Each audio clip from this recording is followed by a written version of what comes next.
آج کا ہمارا عنوان ہے حافظہ کی کمزوری، اور یہ مسئلہ کئی لوگوں کے ساتھ درپیش آتا ہے، اور خاص طور پہ طالب علموں کے ساتھ تو یہ مسئلہ بہت زیادہ رہتا ہے۔ سبق یاد کرتے ہیں اور بھول جاتے ہیں، سبق یاد کرتے ہیں اور ذہن سے نکل جاتا ہے۔ تو اس کا علاج قرآن تھراپی سے کس طرح سے ممکن ہے، اور اس کی وجوہات کیا ہو سکتی ہیں، اور اس کو کس طرح سے بہتر بنایا جا سکتا ہے۔ عمومی طور پہ حافظہ کی کمزوری کی ایک بڑی وجہ جو واقعتاً ہے، اور اس کے اثرات انسان کے جسم کے اوپر، انسان کی روح کے اوپر، انسان کی نفسیات کے اوپر بہت زیادہ پڑتے ہیں، وہ ہے گناہوں کے اندر مبتلا ہونا۔ انسان جتنا ممکن ہو گناہوں سے بچنا شروع کرے اور گناہوں سے پرہیز کرے، تو اس سے حافظہ بہتر ہوتا ہے اور حافظہ ٹھیک بھی ہونے لگتا ہے۔ دوسری وجہ ذہنی طور پہ، جسمانی طور پہ کسی نقص کا ہونا ہے، تو اس ذہنی جسمانی نقص کو اس کی جانچ پڑتال کر کے اس کے مطابق اس کا علاج کیا جائے، تو اس سے یہ حافظہ بہتر ہونے لگتا ہے۔ بعض اوقات حادثات کی وجہ سے بھی ذہن کے اوپر اثر پڑتا ہے، اور اس سے یادداشت بہت حد تک متاثر ہونے لگتی ہے۔ اسی طرح ڈائمینشیا ایک بیماری ہے، عموماً 55-60 سال کے بعد کے لوگ اس بیماری میں مبتلا ہوتے ہیں، اور اس کی وجہ سے بھی یہ عارضہ لاحق ہونے لگتا ہے، اور یہ وہ چیزیں دیکھنے میں آتی ہیں۔ ان کا عمومی طور پہ حل کیا ہونا چاہیے، کس طرح سے اس کو مینیج کیا جا سکتا ہے، اس کے لیے اپنے کھانے پینے پہ غور کرنا، اور ایسی غذاؤں کو استعمال کرنا جو زود ہضم ہو، جلدی ہضم ہو جائیں، جو غذائیں ہضم ہونے میں وقت لیتی ہوں ان سے پرہیز کرنا چاہیے۔ اس سے بھی حافظہ بہتر ہو جاتا ہے۔ تحقیقات یہ بتاتی ہیں کہ ورزش کرنے سے حافظہ بہت حد تک بہتر ہوتا ہے، بلکہ حافظہ ٹھیک ہو جاتا ہے۔ عام طور پہ تو لوگوں کو یہ کہا جاتا ہے کہ آپ ماضی کی باتوں کو بھول جائیں، یاد نہ رکھ، لیکن اگر ماضی کو کچھ یاد رکھا جائے تو تحقیقات یہ بتاتی ہیں کہ اس سے بھی حافظہ میں پختگی آتی ہے۔ اسی طرح اللہ جل شانہ کی جتنی قدرت ہے، کائنات کے اندر جتنی اشیاء ہیں، ان میں غور فکر کرنا، تدبر کرنا، اس سے حافظہ بہت حد تک قوی ہوتا ہے، اور حافظہ میں بہت زیادہ فائدہ ہونے لگتا ہے۔ ورزش کرنے سے، اچھل کود کرنے سے حافظہ میں بہت زیادہ بہتری آنے لگتی ہے۔ بچوں کے اعتبار سے، بچے تعلیم حاصل کرنے کے بعد، پڑھنے کے بعد، کسی سبق کو یاد کرنے کے بعد اگر اپنے ذہن کو کچھ دیر کے لیے بالکل فارغ چھوڑ دیں، یعنی کہ انہوں نے پڑھائی مکمل کی، اپنی ٹیوشن لی، اپنی کتابوں کو پڑھا، یا قرآن مجید کو حفظ کیا، تو قرآن مجید کو حفظ کرنے کے بعد، یاد کرنے کے بعد وہ بالکل آرام کریں اور کوئی دوسرا کام نہ کریں، کسی دوسرے کام میں نہ لگیں، کچھ دیر اپنے دماغ کو اگر راحت دیں، اسے ریسٹ دیں، تو اس سے سبق یاد رہتا ہے اور وہ جلدی بھولتا نہیں ہے۔ عام طور پہ ایسا ہوتا ہے کہ جب ہم بچے کو پڑھنے کے لیے، سبق یاد کرنے کے لیے بٹھا دیتے ہیں،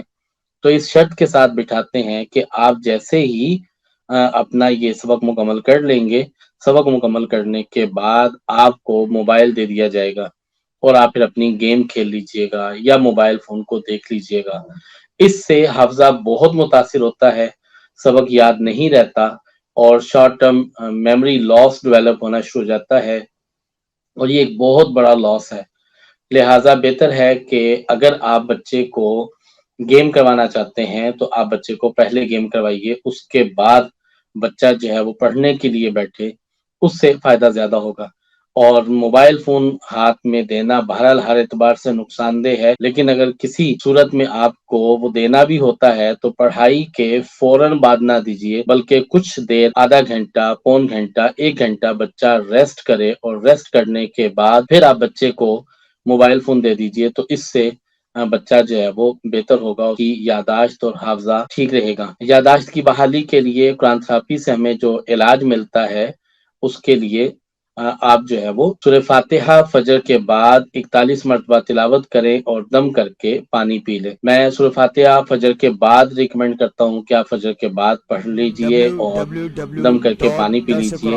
جبکہ سنت اور فرض کے درمیان میں بہت زیادہ مجرب ہے۔ لیکن چونکہ سورہ فاتحہ کا پڑھنا ایک عمل ہے، ایک پریکٹس ہے، اور جبکہ فرض نماز کا اپنے وقت میں ادا ہونا یہ فرض ہے۔ ہمارے یہاں معاشرے میں کئی جگہوں پہ نماز کے وقت کا تعین نہیں ہوتا، شہروں میں مصروف کن زندگی ہوتی ہے، نماز کا وقت کب داخل ہوا، کس وقت میں کتنے منٹ پہ نماز جو ہے وہ قضا ہو رہی ہے، بعض کا دھیان نہیں ہوتا، تو لوگ سنت ادا کرنے کے بعد یہ پڑھتے رہتے ہیں، اور پتہ چلتا ہے کہ نماز فرض جو ہے وہ ان کی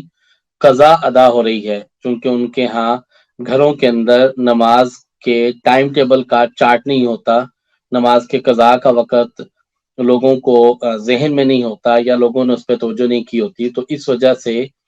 بعض اوقات سنت اور فرض کے درمیان نماز سورہ فاتحہ کا جو عمل ہے 41 دفعہ پڑھنا، اس کی وجہ سے نماز کے ضائع ہونے کا خطرہ ہوتا ہے، لہٰذا نماز کے بعد اس کا اہتمام کر لیا جائے تو اس سے انشاءاللہ فائدہ ہوگا، اور فائدہ بھی ہوتا ہے۔ سورہ فاتحہ اگر کسی تشتری پر زعفران سے لکھ کے 7 دن تک بچے کو پلا دی جائے تو اس سے حافظہ بہت بہتر ہو جاتا ہے۔ سجدہ لمبا کرنے سے حافظہ بہتر ہوتا ہے۔ روڈ پہ چلتے ہوئے جو بگ ہورڈز سائن بورڈز ہیں، ان کو پڑھنے کی عادت اگر چھوڑ دی جائے تو اس سے بھی حافظہ بہت بہتر ہوتا ہے، نگاہ کی حفاظت سے حافظہ بہت بہتر ہوتا ہے۔ حفاظ اکرام کے لیے ایک خاص عمل اگر اس کا اہتمام کر لیا جائے تو اس سے حافظہ بہت بہتر ہوتا ہے۔ حضرت علی رضی اللہ تعالیٰ عنہ نے نبی کریم صلی اللہ علیہ وسلم سے اپنی اس کمزوری کا اظہار کیا کہ میں قرآن مجید یاد کرتا ہوں تو مجھے بھولنے لگتا ہے، یاد نہیں رہتا۔ نبی رحمت علیہ الصلوۃ والسلام نے ایک عمل نبی کریم علیہ الصلوۃ والسلام کو تجویز فرمایا، وہ یہ تھا کہ تہجد کے وقت میں 4 رکعات نفل ادا کیے جائیں، اور 4 نفل اس ترتیب سے پڑھے جائیں کہ سورہ فاتحہ کے بعد پہلی رکعت میں سورہ یاسین، دوسری رکعت میں سورہ فاتحہ کے بعد سورہ دخان، اور تیسری رکعت میں سورہ فاتحہ کے بعد سورہ الف لام میم سجدہ، اور چوتھی رکعت میں سورہ فاتحہ کے بعد سورہ ملک پڑھی جائے۔ اور ایک دعا بھی ریکمینڈ کی کہ اس دعا کا اہتمام کیا جائے تو اس سے حافظہ بہتر ہو جاتا ہے اور قرآن مجید جلدی حفظ ہونے لگتا ہے۔ اور یہ عمل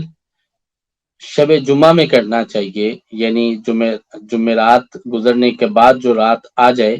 اس میں یہ عمل کرنا چاہیے، اور اس عمل کو 5 جمعرات 7 جمعرات کیا جائے تو اس سے قرآن مجید بہت جلد حفظ ہونے لگتا ہے اور اس کے اندر آسانی پیدا ہونے لگتی ہے۔ وہ جو دعا ہے وہ آپ کو ہم ڈسکرپشن میں دے دیں گے، آپ وہاں سے اس دعا کو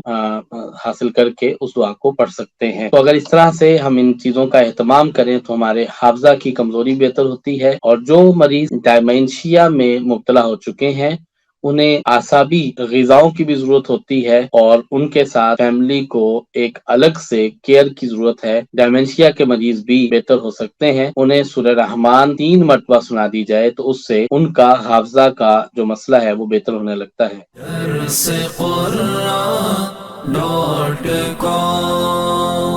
www.darsequran.com